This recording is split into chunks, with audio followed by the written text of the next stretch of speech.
लेकिन चूँकि 40 साल तक यहाँ की जनता ने को राज कराने का काम किया और वो जो चेहरा जिसके ऊपर नाज किया करता था यहाँ की जनता, वो अल्लाह को प्यारे हो गए।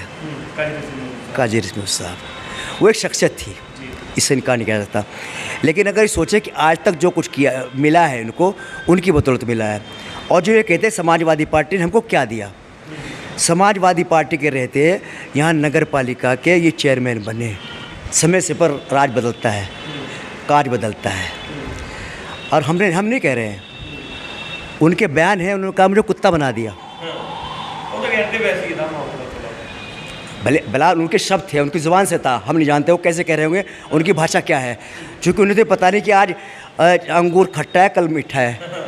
वो लोमड़े का काम है कि लोमड़ी जब वहाँ तक नहीं पहुँचती तो अंगूर खट्टा है, और नीचे कोई टहनी पा जाएगा, पकड़ लिया उसको मीठा लगता है। वो हर पार्टी के जिलाध्यक्ष के पास पहुंच रहे हैं। दोस्तों, अभी आप लोगों ने देखा होगा कि मैं सहारनपुर देहात विधायक आसू मलिक के पास था, वहां पर भी मेयर चुनाव को लेकर बातचीत की और उनके कार्यकाल के बारे में भी बातचीत की। लेकिन अब आ चुका हूं मैं समाजवादी पार्टी के कार्यालय पर, और ऐसे में मेरे साथ जुड़ने वाले हैं सपा के जिलाध्यक्ष चौधरी अब्दुल वाहिद जी। मेयर चुनाव के लिए भी बात करेंगे। और अभी एक मुद्दा चल रहा है जिले में बड़ा, कि कह रहे थे विधायक जी, अभी मैंने इंटरव्यू लिया, विधायक जी कह रहे थे कि शिष्टाचार भेंट थी डॉक्टर कलीम के यहाँ, लेकिन ये खंडन जो है जिलाध्यक्ष जी करेंगे, वहाँ पर मौजूद थे। सबसे पहले जिलाध्यक्ष जी आपका स्वागत है टीटीसी न्यूज़ चैनल। आपका भी स्वागत, बहुत बहुत धन्यवाद। मेयर चुनाव को लेकर कैसी तैयारी है? देखिए, समाजवादी पार्टी पूरे उत्तर प्रदेश के अंदर नंबर का नाम जब भारतीय जनता पार्टी के पास सेकंड पार्टी है जी। और भारतीय जनता पार्टी को शक्ति देने के लिए समाजवादी पार्टी ने हमेशा संघर्ष किया है और समाजवादी पार्टी ज़मीनी स्तर पर काम करने का काम करती है। मैं जिला अध्यक्ष होने के नाते से जो आवेदन हमें प्राप्त हुए हैं मेयर के संबंध में, उसमें हमारे पास 13 आवेदन आए हैं। और 13 आवेदन में चूँकि हमारा जो एक बोर्ड है, ज़िला का पैनल जो बना हुआ है, उसके सामने विचार विमर्श करने के बाद फिर आला हाईकमान को भेजने का काम होगा। वहाँ स्वीकृति के बाद ही हम प्रत्याशी का ऐलान कर सकते हैं जी। अच्छा, अभी सहमति नहीं बनी, थोड़ी बात चल रही होगी ना कि थोड़ी सहमति बन जाएगी, 13 आवेदन आओगे, किसी एक पर हो जाएगा? देखिए, हमेशा समाजवादी पार्टी ने चुनौतियों को स्वीकार किया है और हमें जो चैलेंज करता है उसको हम स्वीकार करते हैं जी। ऐसा उम्मीदवार नगर निगम के अंदर चेयरमैन का प्रत्याशी उतारने का काम करेंगे जो यहाँ पर जो है पूरी समीकरण के अंदर समाजवादी पार्टी को मजबूत देने का काम करेगा। अच्छा, चैलेंज किसको बोल रहे हो? चैलेंज किसने स्वीकार? ये आप जानते हैं। चैलेंज तो बताया, थोड़ा खुल के बताया। आप जानते हैं चैलेंज की बात, देखो पॉइंट किया है आपने, चैलेंज बोला है। जब आपको किसी ने चैलेंज दिया तो उसका बिल्कुल खंडन करे सीधा। देखिए, आप जानते हैं ये चैलेंज क्या है क्या नहीं, उन्होंने कहा जिसमें हिम्मत है वो चुनाव लड़कर दिखाए। लेकिन ये आप भी जानते हैं, इसमें हम उसका नाम भी लेना नहीं चाहते। बहरहाल लेकिन जिलाध्यक्ष जी, इसमें तो आप लोगों की किरकिरी हुई ना, आप पहुंचे वहां पर डॉक्टर कलीम के यहाँ, और ये अफौड़ी या फिर ये सच थी बात कि आप वहां पर न्योता लेके गए थे कि डॉक्टर कलीम आप जो है मेयर में चुनाव लड़े, हम आपको लड़ाएंगे, समाजवादी पार्टी आपको लड़ाएगी। लेकिन फिर वो अफौड़ी की समाजवादी पार्टी को तो प्रत्याशी नहीं मिल रहा है जिले के अंदर। देखिए, जब कोई चुनाव आता है और ज़िले की या प्रदेश की इसके अंदर कमांड होती है, उसकी जिम्मेदारी होती है जनता के बीच में जाना। और ये देखा जाता है उसमें अक्सर कि कौन सा प्रत्याशी ऐसा हो सकता है जिसको हम मैदान में उतारें और पार्टी को मजबूत देने का काम करें और जीत हासिल हो सकती है। देखिए, इससे पूर्व में जब डॉक्टर कलीम के पास आपने देखा हो 2 डॉक्टरों को लड़ाई के बारे में डाला था, तब तो किसी ने कटाक्ष नहीं किया। हम चूँकि जिला अध्यक्ष होने आते हैं, सब एक के पास नहीं, जो भी इस रैंक का आदमी होगा हम उसके पास जाएंगे और उनसे कहेंगे कि हमारी विचारधारा से जुड़िए आप। अगर हम आपकी आस्था है, भारतीय जनता पार्टी को हराना चाहते हो और हमारी विचारधारा जुड़ करके समाजवादी पार्टी के साथ लग करके आप भारतीय जनता पार्टी को शक्ति दे सकते हैं। इसके अलावा ना जनपद सहारनपुर में ना पूरे प्रदेश के अंदर कोई ऐसा वजूद नहीं है जो भारतीय जनता पार्टी को शक्ति देने का काम कर सकता हो। इसी संबंध में हम मिलने के गए थे, हमारी शिष्टाचार भेंट हुई, हमने उससे वार्ता की है। मौजूदा हालात परिस्थितियाँ क्या हैं, उन परिस्थितियों के अंदर आप क्या करेंगे, इस पर हमारा विचार विमर्श हुआ। इसमें क्या बुराई है? इसमें कोई बुराई नहीं है, या कोई कैद थोड़ा ही है कि हम किसी पास नहीं जा सकते हैं, कोई पाबंदी नहीं है। लोकतंत्र है, लोकतंत्र आज़ादी है और सब आज़ाद है हर तरीके से, सबसे हम मान सम्मान करते हैं। चूँकि हम वो नहीं है, हमारे यहाँ वो नीति नहीं है एकल चलो, हमारी नीति सबको साथ लेकर के चलो। लेकिन लोगों में एक मैसेज भी तो गया ना कि समाजवादी पार्टी के तो पास जो है नेताओं में टिकट नहीं है और डॉक्टरों के पास जा रहे में इनकार कर रहे हैं। अच्छा, बात बताओ क्लियर, क्या बात हुई थी? किस चीज़ के लिए न्योता आप जो है मेयर चुनाव के लिए गए थे या फिर वैसी शिष्टाचार भेंट थी मुलाकात के लिए? देखिए, चुनाव के अंदर आप अच्छी तरह की जानते हैं, चुनाव होता है उसमें कुछ ऐसे लोग हैं जो फेसबुक के माहिर होते हैं, जिनकी हैसियत नहीं है। अगर उनकी हैसियत को आप देखना चाहें, हम लोग क्या छीलने कर सकते हैं ऐसे आदमी को, उनके बारे में तो कहना भी नहीं चाहते कुछ को। लेकिन आप ये बताइए कि अब आभास ये होता है कि चांद दिखाई देगा, चांद अपने समय भी दिखाई देता है। अब कौन प्रत्याशी आएगा ये समय बताएगा।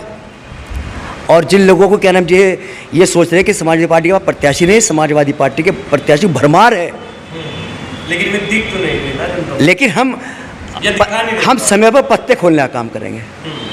अभी छुपो कर ये जग जाहिर हो जाएगा बस। सारे आवेदन छुपो कर अभी छुपो कर। अच्छा, एक बात बताओ, जब भी चाहे विधानसभा का चुनाव हो या फिर मेयर का चुनाव हो या फिर लोकसभा का चुनाव हो, सबसे पहले आवेदन कर देते हैं चौधरी अब्दुल गफूर। हर बार आवेदन करते हैं। आप लोगों ने देखा कि देहात में उनकी अच्छी खासी मेहनत चल रही थी और लोग कह रहे थे कि अब की बार जो है इनको चुनाव लड़ाया जा सकता है समाजवादी पार्टी से, लेकिन उनके लिए ऐसा नहीं हुआ। फिर विधायक आसू मलिक साहब वहाँ पर आ गए और विधायक बन भी गए। लेकिन मेयर चुनाव में भी काफ़ी दिन पहले आवेदन कर दिया था। ये बताओ, क्या उनके ऊपर तो नहीं आपके समाजवादी पार्टी अपना जो है कैंडिडेट बना? बहरहाल वो समाजवादी पार्टी के कर्मठ कार्यकर्ता हैं, इसमें कुछ शक नहीं, दो राय नहीं है। और हर इंसान की जो कार्यकर्ता होता है, जो राजनीति के अंदर कदम रखता है, उसकी सबकी इच्छा होती है कि मैं कुछ बनूं। लेकिन पार्टी सर्वोपरि है। अब मांगने वाले 10 हैं, प्रत्याशी एक बनना है, 9 को तो अपने आप को सरेंडर करना पड़ेगा।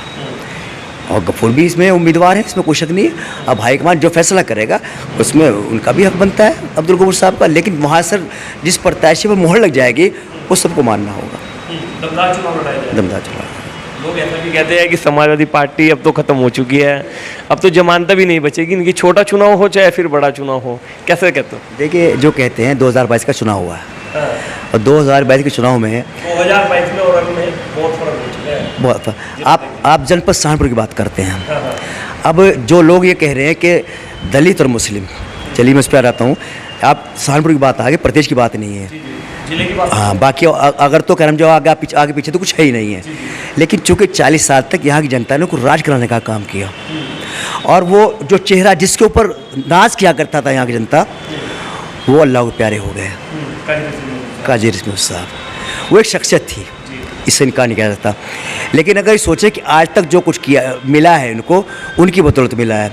और जो ये कहते हैं समाजवादी पार्टी ने हमको क्या दिया, समाजवादी पार्टी के रहते यहाँ नगर पालिका के ये चेयरमैन बने, समाजवादी पार्टी के रहते अंदर ये आपका मुजफ्फराबाद से विधानसभा का चुनाव लड़ करके जीतने का काम हुआ समाजवादी पार्टी सरकार के अंदर।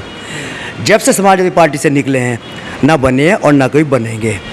जहाँ तक मुस्लिम और दलित की समीकरण की बात करते हैं, गंगों के अंदर इन्होंने रिहर्सल करके देख लिया, वहाँ ही मुस्लिम और क्या दलित का गठजोड़ था, वहाँ हशर क्या हो ये भी जानते हैं आप। और यहाँ के मेयर के चुनाव के अंदर भी साबित हो जाएगा कि यहाँ हशर क्या होगा, ये बहुत जल्दी सामने आ जाएगा। अच्छा, समाजवादी पार्टी इमरान मसूद के कैंडिडेट को ही चुनाव के लिए वो करेगी, हराएगी या जीतेगी, उससे जीतेगी, या फिर भारतीय जनता पार्टी से सीधा सीधा मुकाबला होगा? लास्ट पूछ रहा हूँ। देखिए, फिर आपको जो है चुनाव इस प्रकार लड़ना है कि हमारे को तो जो है इमरान मसूद किसी को भी प्रत्याशी बनाए उसी को हराना है, ये टारगेट रहेगा, या फिर किसी अन्य पार्टी को टारगेट रहेगा? अवाम जो है किसी एक का गुलाम नहीं है। समय से पर राज बदलता है, काज बदलता है। और हम नहीं कह रहे हैं, उनके बयान है, उन्होंने कहा मुझे कुत्ता बना दिया। वो तो कहते वैसे ही था, भला उनके शब्द थे, उनकी ज़ुबान से था, हम नहीं जानते वो कैसे कह रहे होंगे, उनकी भाषा क्या है। क्योंकि उन्हें तो पता नहीं कि आज अंगूर खट्टा है, कल मीठा है।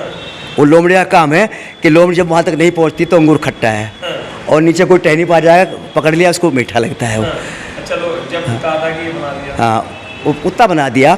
और वो ये कहते हैं कि आपके पास वीडियो होगी, जब फजल रहमान जो है जीते हैं तो उनका बयान पढ़िए आप, उन्होंने क्या बयान देना है काम किया, तो भी आपके सामने है।